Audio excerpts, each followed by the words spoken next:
Okay, we are at Mishlei 1910, Yud Test Yud. Lo nave l'ksil ta'anug, af ki la'eved mishol bisarim. You want to take a stab? Not beauty. Yeah, I think beauty's good. Okay, to the fool. No, not wait, yeah, not beauty to the fool for enjoyment. Okay, yeah. All right, so now I guess let's see if you can put it together in a syntactically pleasing way. Beauty is not enjoyable to the fool. I think the other way around. Enjoyment is not beautiful. Yeah. Tanug, lo nave l'ksil tanug. So enjoyment is not beautiful to or for the fool. Okay. Yeah. Even wait, even where's key doing? Yeah, key is weird. Yeah. Probably that, right? Okay. Even that for the slave, it's a parable of wheat. So it's neither Mishol is not parable and Visarim is not meat. Yeah, nice try.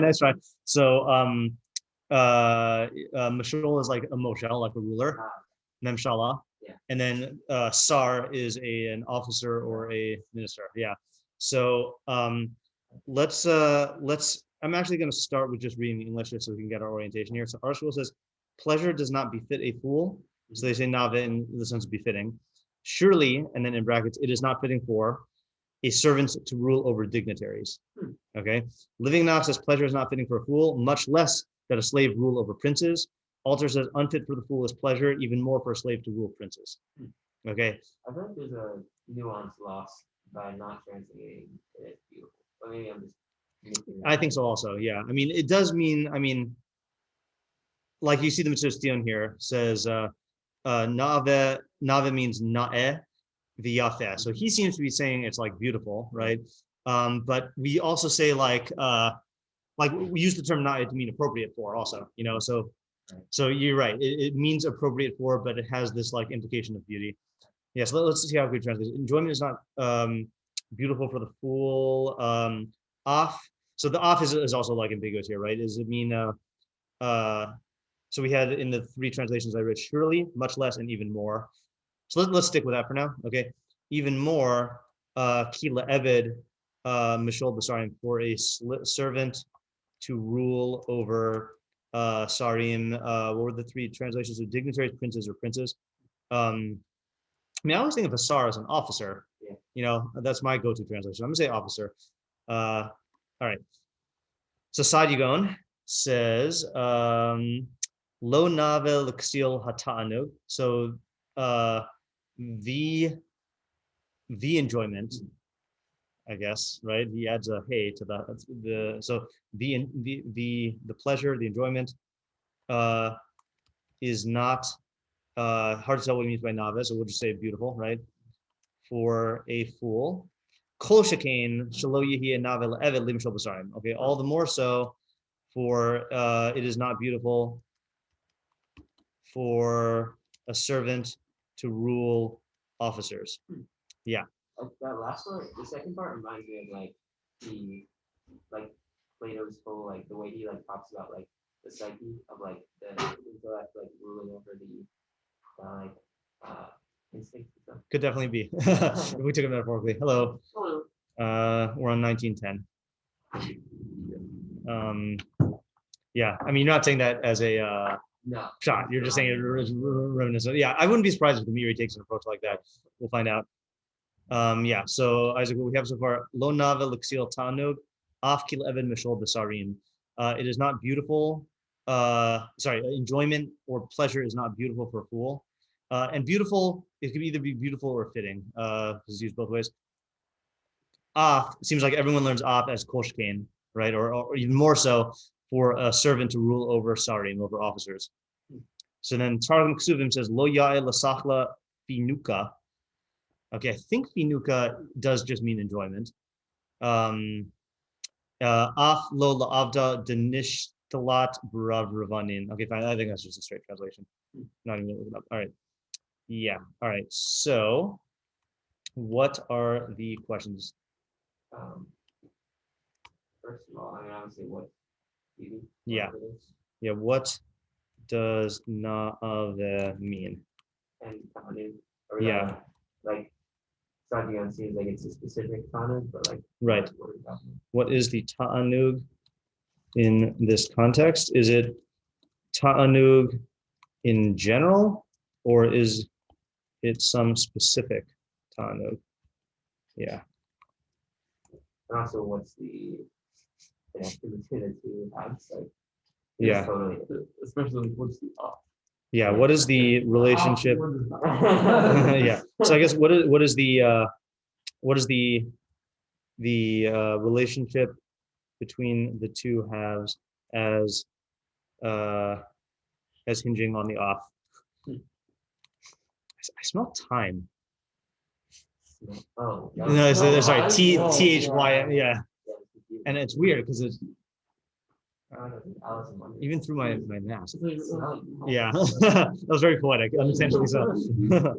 Yeah. All That'd be a really bad superpower. right. True. Yeah. All right. So I guess what is exil in this context? Right. Yeah. Well, what in general? What's our definition? Let's not do that yet. Okay. Yeah. Yeah. If we need to have a general definition, we will. Have we not? I feel like we have not had that many or any at all seals. We have had a seal. Yeah. Lo Yachtlitz seal between. Oh, that was early on. Yeah. Yeah. Um. That was the first pasuk, Right. wasn't it? It was 18:2. Either 18. I have to check it out now. I think it's 18:3. Let's see. You might be right. Let's see. Mishlei. No, Let's go for it. Because I remember we skipped 18:1, right? Yeah. The Sahaba Iraqi Nifrag, the whole 18:2. Yeah. Oh, Yeah. Yeah. All right. Interesting. Right. What's exil in this context? What is an Evid ruling over? Yeah. So over officers? I guess I'm just gonna ask this as one question. What is an Evid and Sarim in this context? Because I feel like those are paired. Yeah. In what capacity is he ruling over them, right? I mean, presumably, if he's going to rule over them, he's not an Evid anymore, right? Meaning, I assume someone who, at least in some capacity. Right. Right. But it's right. So I mean, you know what I'm thinking of here. Speaking of associations, I'm associating to Yosef. Being taken out of the board to be in a position of prominence. right. Or Daniel. Yeah. But I guess they didn't start off as Avodim. Like they might not have had the slave mindset or whatever. Like, Right. Still might be enjoyable for them. Like we might be talking about someone like born into servitude. That could be also, yeah. I think those are pretty much the questions here. I mean, I guess here you do have to ask what is the practical application, because it just sounds like it's stating a fact, right? What are the practical applications? Also, is it true? Yeah. Is it true? Yeah. Next pasuk. Yeah. All right. So I feel like the beauty question is going to be central here, or the nava question. Lo nava l'xil hatanug. Oh, then the other thing I think right before we walked in was the Sadion just adds he just adds a hey to hot. He says hatanug. Makes it sound like a specific thing.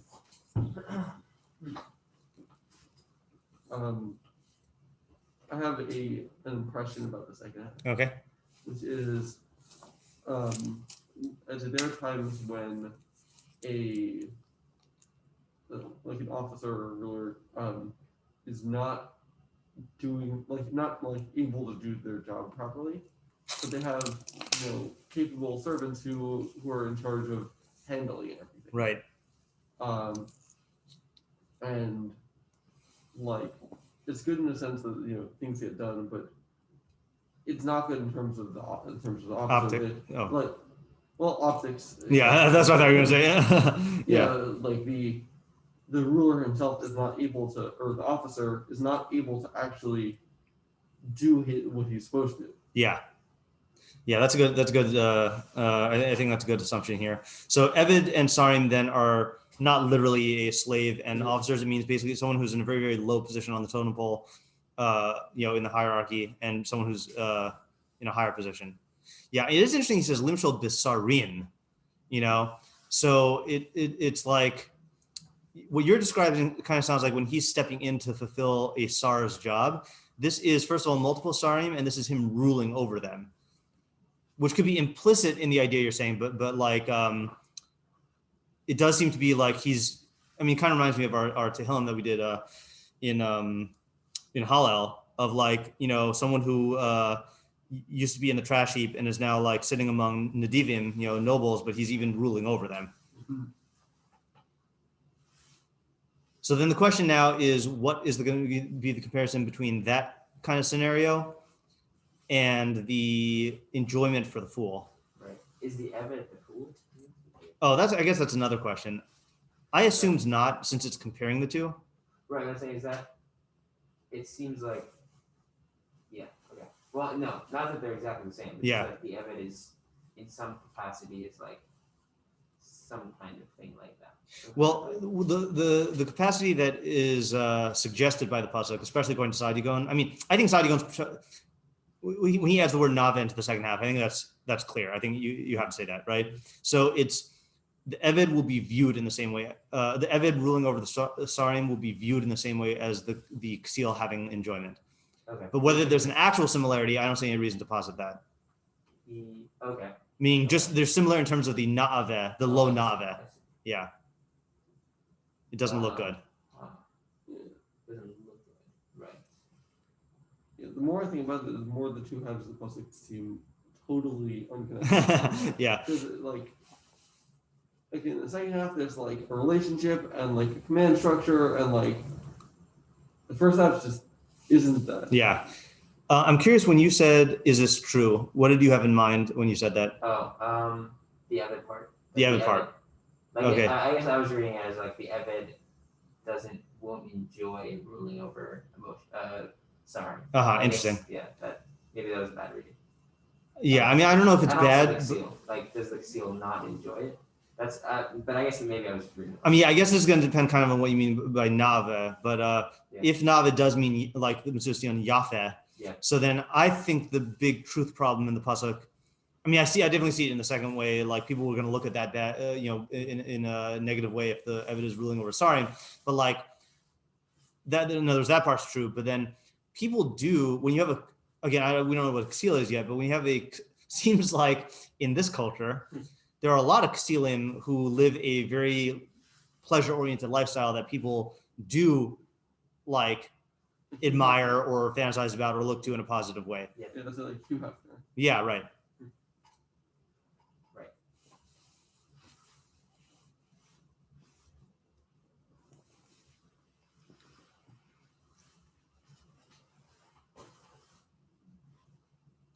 Yeah, so the low nava part. Yeah, I mean, let's, I think we have to get the first half from the second half here. So let's just talk about the second half a little bit more. So people will look at this scenario and say like, that's not right. When you have a person who's supposed to be an Eved, who is now in a position of rulership over people who are supposed to be the rulers, right? So people will say it's not right. And therefore what? I mean, it upsets their view of the higher. I don't want to make it too attached to the hierarchy because there's no real hierarchy in the first pasuk. But it's like this is not supposed to happen. I think it's like the feeling. Like it seems like this system is backward. Yeah, topsy-turvy. Yeah, but it does not seem like that for the fool. Well, it does. I mean, when someone is like a complete idiot and gets good things, that also there's a feeling of like that's true. Unfairness. Like they don't deserve this. Yeah, yeah. Yeah. Like justice isn't being served. Like something right. wonky here. Right. See, what's weird about that though is like, if that were the thing it was going for, I don't know if this is a good question, but if that's the thing it's going for, I feel like a Russia having enjoyment is where that feeling is maximized. Like it's wrong for this to happen. You know, Well- whereas like lo nave.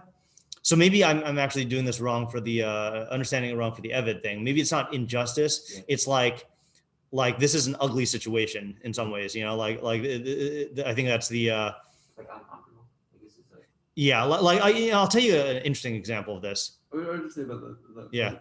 Like I think with the Russia, they're like it's more of an feeling like injustice, I guess. But with the Seal, it's like he doesn't deserve this even in terms of like his like planning about it or anything like that. You know. Mhm. Then thing like a Russia will like let's say scheme to you know to get like let's say time at the expense of others. Yeah. And then he'll be successful, and then it's like there's like okay, like his machinations were successful. Yeah. I think that you don't have that by Seal. Yeah. Yeah, I agree. You were saying something. I was thinking of an example for the second half, maybe. That I'm sure there's many examples of movies you could come up with. Have you seen Hidden Figures? You know what it's about? It's about those. There was 3 Black women who were instrumental in NASA's program, and so like obviously the movie is going to depict a lot of the racist sentiments, but it was they had 3 strikes against them. They were Black, they were women, and they were involved in science and math, you know, in this, you know, so like I think the sentiment that the racist individuals in the film, like that was depicted there, of like they were like, it was like a disgusting, like, this is inappropriate for these like Black women to be doing our jobs, you know, and like doing a better job at it than we are, you know. That's like the type, you know, it's wrong, like it ain't right, like that kind of you know, sentiment. So a little bit, not as much as it ain't right in terms of the justice, or like he doesn't deserve this, of like, but rather in this role is not supposed to be filled by people like this, you know. And then for the Tanuk, for the Ksil, again, I don't know if this is on the mark, but like if you saw a like let's say like you're at a let's say someone does the mitzvah of Simchas Yom Tov in a really, really like good way, you know, where like let's say you have like this fancy banquet, and then you see like a homeless person that was invited there, like eating off of like golden forks and stuff like that, and like this someone who's really, really caught up in that kind of hierarchy will be like, that guy, this is wrong, like who let this guy in, you know, like it's like a wrongness in the sense of the, yeah, I mean, I'm trying to separate from the justice thing, I guess, is the Yeah. Well, right, it's just like someone is in a different spot than they should be. Yeah. Like in society. yeah, and getting a benefit, Right. And if, the benefit of pleasure or the benefit of authority, you know. Yeah. Meaning like if it's just a thing of like you know, you go into the subway and like you see a monkey, that's someone in the wrong spot, but I don't think that would be this phenomenon. Right. You know, Right. if you see a monkey in the cockpit of a dear. plane, you know, then that's like this is, you know. I feel like a monkey wearing a suit. That would be Yeah, that could be, yeah. This is a hard one. So I think the question that really has to drive us also, that might help us to figure out the facts here, is the so what question of like, what's the practical, Yeah. you know? Yeah, I have a different possible case for the first half. Okay. And I mean, if required, like I don't have like a connection to the second half Mhm. or anything, but maybe just like let's say you have a banquet. It's not like a person who is not like the social strata to be there, but it's someone who is, let's say like, let's say it's like a dignified banquet, and this is a person who's not, who like doesn't have like the same like refinement or something, and is like, let's say, you know, picking out or something, you know, and that has like this phenomenon of low nothing. Mm-hmm. Yeah. I hear that also for the first half. Should we look at meforshim? Sure. Okay. All right. Wait, am I sharing the full screen? That's the question here. No, I'm not. All right. So let me stop sharing and then start sharing the meforshim. Okay, so let's start with Metzudas David. Metzudas David says, Lo nave v'gomer ki b'yoso misanig b'tuv, when he is enjoying this goodness, yachazik b'ksiluso, he will hold fast to his foolishness. Okay. Afki koshkein shelo na'eh sheha'eved yimshel basarim. All the more so, it's not beautiful for a servant to rule over officers. Ki od yachriach kulam achar roa tehunaso. All of them will be compelled after his bad disposition, asher kana be'avduso, slave mentality, like you were mentioning, which he acquired in his servitude. I mean, I don't know if it's slave mentality, but like some sort of character that he got from being a slave. So what is he saying? That's reminding me of like if it's talking about the slave mentality, then like the Eved ruling over the Sarim, like he's not going to, like he's always gonna feel like, oh, I don't belong here. Like he's the one who feels like there's something wrong, so he can't like I guess like fully enjoy that experience. Like there's always gonna be a like, oh, I'm a slave. That's interesting. I got it differently. Okay. Yeah, I took it differently. As being about like character traits. Right, but hold on a second. Who's the Hold on a second. See, I thought it's saying that they are going to resent the fact that he's bending them to his slave standards or slave mentality character. Oh yeah. You know, like I'll give you an example of this, right? Let's say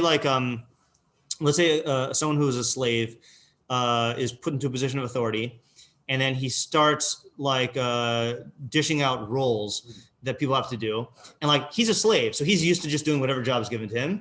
But then when he tells this guy who has like this prominent position, like, okay, you're gonna be in charge of this lowly thing, and then you got to do like this grunt work, and like, you know, they're gonna be like, well, what are you doing? Like I'm not supposed to do this role, like, you know, that's like the type of scenario I'm thinking here. Okay. And I'm getting this all from the Yachriach Kulam Achar Rot. When I was like, the problem he's saying, it's not, how is it not nave? Because he's forcing them to do stuff in accordance with his slave character, you know, that they're not used to. So the emphasis is on them, not on him. Okay.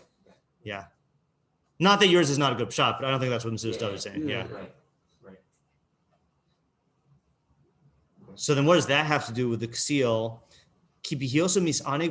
When he's having like good enjoyment, so he's going to seize onto his folly. I mean, how is that at all similar to this? I mean, well, one thing that's similar, okay, is so the Eved who's in a position of power is like warping the entire environment and system to his Avdus mentality in some way, okay? So the ksil, when he enjoys stuff, that some other phenomenon is going to happen is like that enjoyment is going to be, you know, is going to follow after his foolish nature, you know, like I'll give an example of this also. Like here's a taking your banquet example in a more vivid way. Okay. Like if you have let's say you invite someone who is let's say you take a you know, white trash, you know, guy to a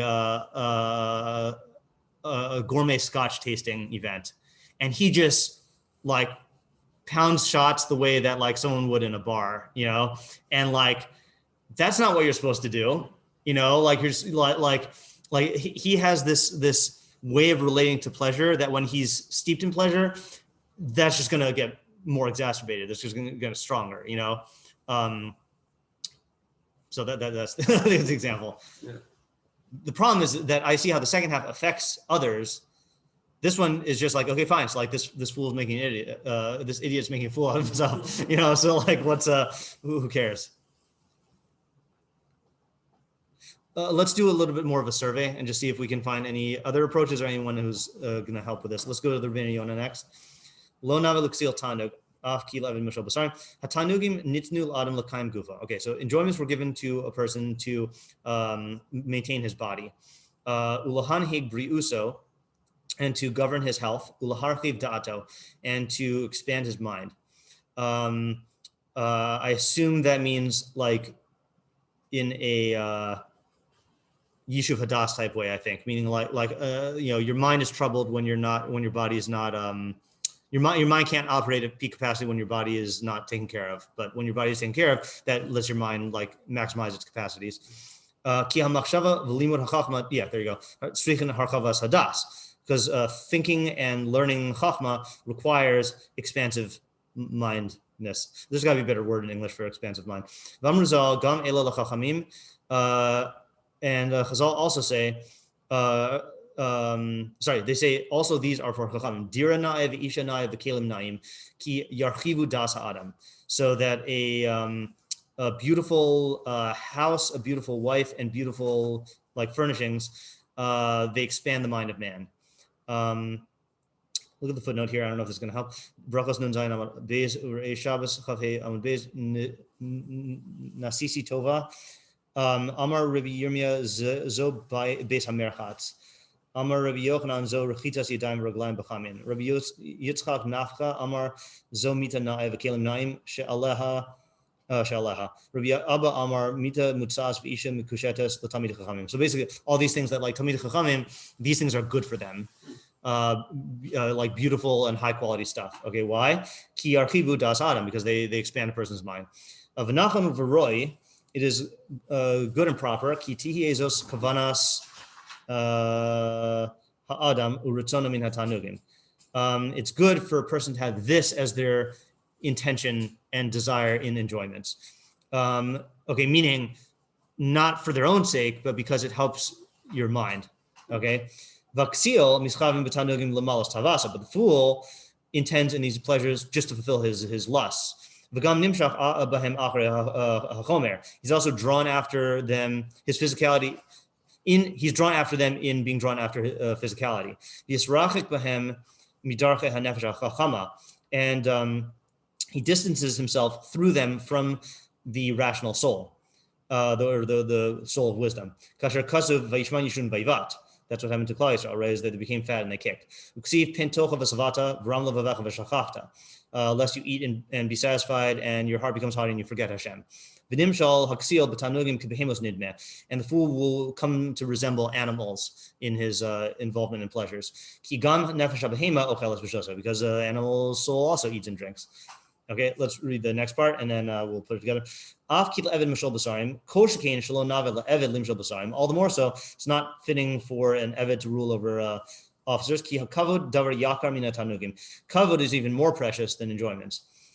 Okay, so that's already a good statement about the relation between the two halves. There's a hierarchy of pleasures. So physical pleasures are lower and then psychological pleasures are greater. And I think Plato's proof of this, actually, I don't know who said this. I don't know if it's Plato or Aristotle, but like what's the proof that that's a higher pleasure is that you'll see that people who are striving after kavod will be willing to forego physical pleasures in order to get it. So if the two were equal, then they wouldn't do that. Okay. Alkein haganai yoser nosaf v'hi nasein hakavod lasher einenu ro'ei elav. Therefore, the degradation is greater when kavod is given to someone who doesn't deserve it. Because yi'atek min haro'ei elav. And when it's taken away from someone who is fit for it. The first half made a lot of sense, right? I like that idea, right? That the fool relates to pleasure in the wrong way, and therefore it's not fitting for him. And I think he is learning it as fitting. He's not learning it as beautiful, right? So he's misusing pleasure. Pleasure is really supposed to be to,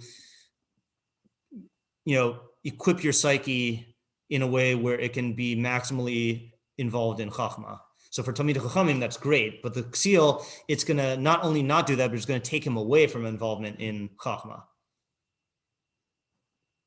So what does that have to do with the second half? Lord, why do you even need the second half, I guess is the question. Like, yeah, it's true that I mean, okay, well, let's play it out, right? So, I mean, it's interesting because it turns out that he's not saying this, but he is implicitly saying that the Eved is a fool. right? Meaning he's saying that it's someone who doesn't deserve it, and therefore the kavod is going to be harmful to them. Like you put, let's assume that the second half is really just a furthering of the idea in the first half, because that sounds like how he's taking it. So if you give kavod to a Talmid Chacham, so then he's going to use it for the good. It's not going to go to his head. He's going to be in a position where he can glorify Torah. He can get people interested in learning. People will be attracted to emulating him because he has this high position. But you give kavod to a fool, that just stokes his ego and makes him like all high and mighty and amplifies his bad qualities. Yeah. Looking curly nuts. Yes, indeed. Yep. Yeah. Right. So I think that's the way he's taking the second half.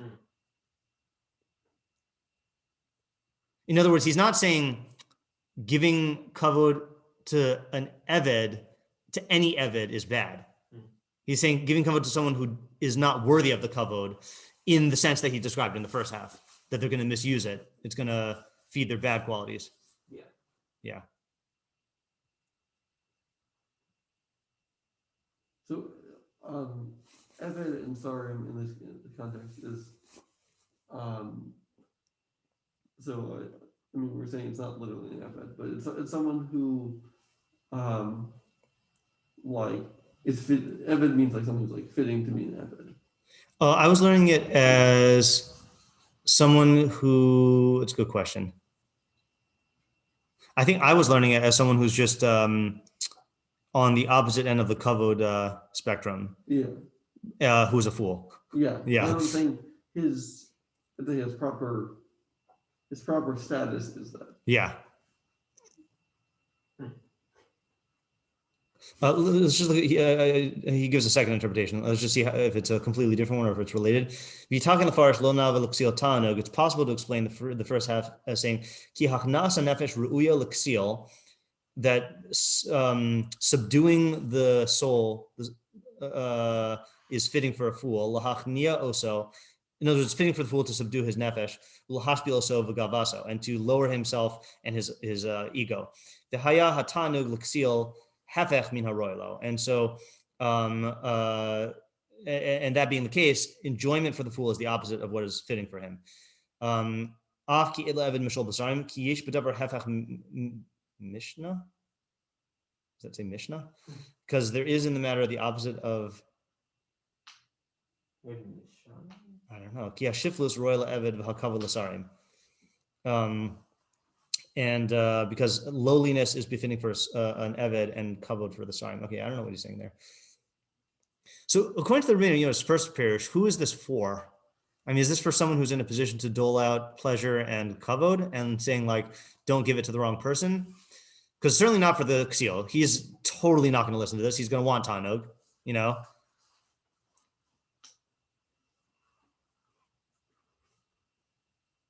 mean, I can see it being of use for a Talmid Chacham, because, a Talmid, or someone who's in transition to a Talmid Chacham, that, especially that Gemara in Brachos is, I guess, really what I'm leaning heavily on, is that people want nice things, but they want them usually for the wrong reasons. And a Talmid Chacham doesn't have to give those things up. And in fact, they can be instrumental to his pursuit of Chachma if he relates to them in the right way. But if he relates to them as a ksil does, then that's going to be contrary to his pursuit of chachma. And same thing with kavod. This is giving a framework for someone who values chachma to properly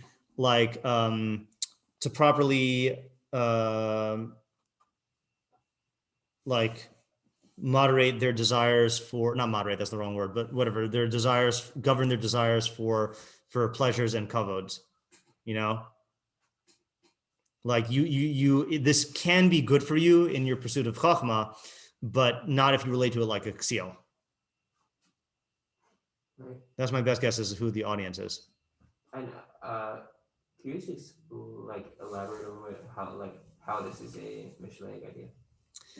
Because Mishlei people do care about Chachma, and they also care about enjoyment. So if you, and that's really what Mishlei is teaching you how to do, is to get pleasure through enjoyment. Oh, sorry, not get pleasure through enjoyment. Get pleasure through Chachma, going to Sadigon, right? So, but the danger is that you're going to relate to it like a ksil.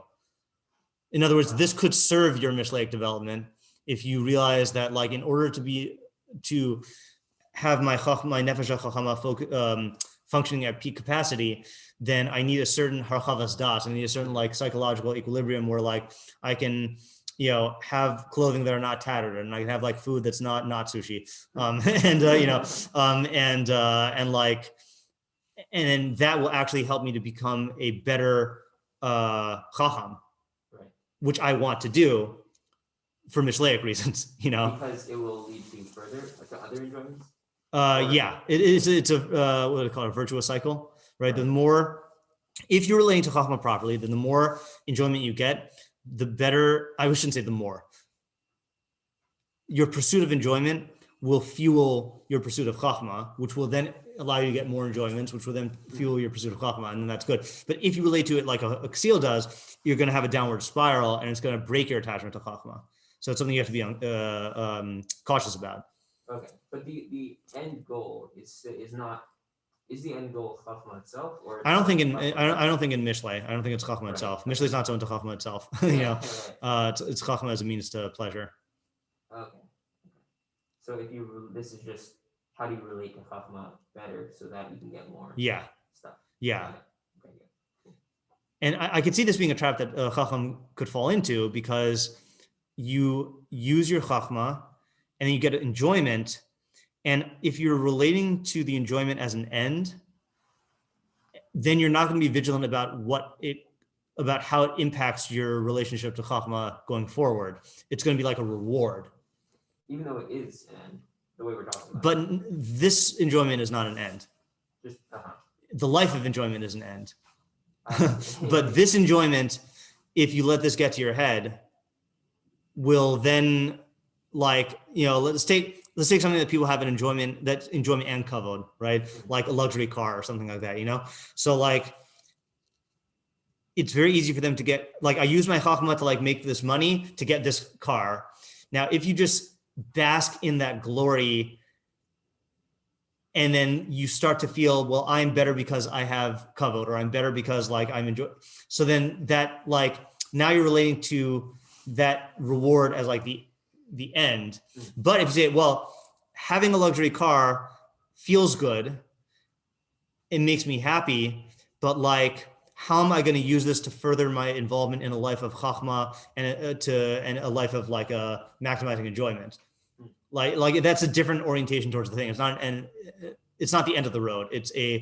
This can be a means to, the fool relates to it as the end. Like this, this enjoyment is the end. It's a good question though that you're raising about like, what's the difference between the fool who wants a life of pleasure and the Mishlei Chacham who wants a life of pleasure? I don't know if there is a difference in terms of their value system, but it is a difference in terms of their decision making. The ksil's not thinking at all about how the indulgence in pleasure affects him. The Chacham should be, because that can affect that could jeopardize or enhance his ability to get further enjoyment. But he still enjoys the thing. He still enjoys the thing, yeah. How does the second half fit into this? See, the way Rabbeinu Yonah is learning it, second half is just another example saying that it's going to be even more treacherous if you're dealing with the pleasure of kavod. Because kavod could totally destroy you, like current events. The physical pleasures is not as big of a thing. I think that's what he means when he says, that's not what he means when he says kavod davar yakar, but like, I guess I'm saying that it's that kavod poses greater dangers in this area than physical enjoyments. I mean, and you see this happen also, like that chachamim can very easily get caught up in kavod, and then there goes the chachma, Let's just read the me'iri. This is something that you mentioned yesterday. What was the context? Don't remember. But when, let's say, a chacham doesn't ask the question he doesn't know the answer to, and then he makes something up. Right. Then that's like he's getting caught up in the pleasure of the kavod. Yeah, that's true. So he's making a decision based on that instead of Yeah, that's a good example. All right, let's look at the Meiri. A little bit long, but I think we can get it. Lo nav l'ksiel tanug af kila even mishal basarim. Tanug hi mila kolelas kol his adnus ha'adam. All of the enjoyments of man. It's a general term for all the enjoyments of man. Hein simchaso ba'osher, hein his adno b'hanaos. Whether it's enjoying the joy from wealth or in pleasures. Hein begashmius, hein beruchnius. Whoa, I didn't know those terms were that old. Gashmius, beruchnius. In my mind, I view those as like a couple centuries ago, like terms, of Amar Shaksil, Ein Hahatzlacha Hagdula, Haruya, Lis Aneg Ba Navelo. So for the fool, the great success that's proper to enjoy is not, Ein Hahatzlacha Hagdula, Haruya, Lis Aneg Ba Navelo. The great enjoyment that's proper to enjoy is not befitting for him. He'll become haughty over it. He won't know how to sustain his enjoyments in measure. So that's like the football players who get millions of dollars and then like squander all their money on like dumb pleasures and then end up with nothing. Like that's an example of that. All the more so, it's not proper for an eved to rule over his officers, people who are distinguished. Because when someone who is proper to rule, is fit to rule, actually rules, he'll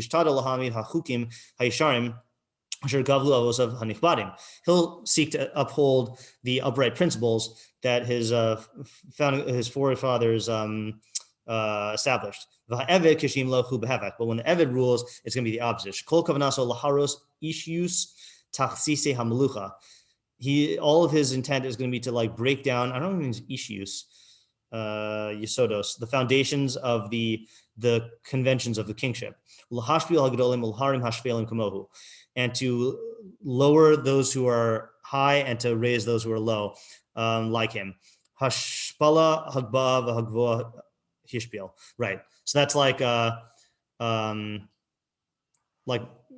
politics, right? I mean, but that was one of the things, right, that he was criticized for, is just like promoting all of his kids like to these high positions and like not choosing people who were fit for the job, like just like people who are like him, Achashverosh, I guess, could be might be another example of this entire pasuk, right? Because he came from did not come from royalty, and that was what he was, Vashti didn't like him for this thing of like lowering her and making her like appear naked, whatever, to degrade her, and like he was doing this phenomenon. Yeah. So the Meiri didn't really give a practical idea here either. He just spelled out the case a lot. I don't know. Yeah, I mean, I'm happy with the Rabbeinu Yonah idea. Well, I guess you could. I guess it could be a person who's in a position to either give a Siltana or an Eved power. Because you might think, like the Eved's going to bring a fresh perspective. Right. Yeah, that's a good point. Right. Yeah, meaning like he's going to know what's wrong with the system. Right. Yeah, it's interesting, and same thing with the pleasure thing. Like it's very easy to view it as, what harm could it do? Like let him enjoy himself. Well, the harm that it could do is it strengthens his foolishness. That's interesting. I mean, this is the problem. He mentioned with Hashem and Veishman Yishun Vayivat, this is the problem with brachos from Hashem, is that we get them, and then if we have any foolishness, so if we relate to it properly, then we use it as a means for furthering our involvement in Chacham. But if we relate to it like a ksil, it just strengthens all of the bad animalistic qualities and then causes us to forgo Chacham. Yeah. Yeah, I mean, the subject of the pasuk really is how to relate to pleasure properly, right? I mean, according to Rabbeinu Yonah. The audience, and that's why I'm inclined to think that the primary audience is the person who is in the position to enjoy pleasure or kavod, and then secondarily someone who's going to be bestowing it. Yeah. Cool. Yeah. Interesting kind of pasuk. Yeah. All right, I'll stop here for today. Zev, question for you.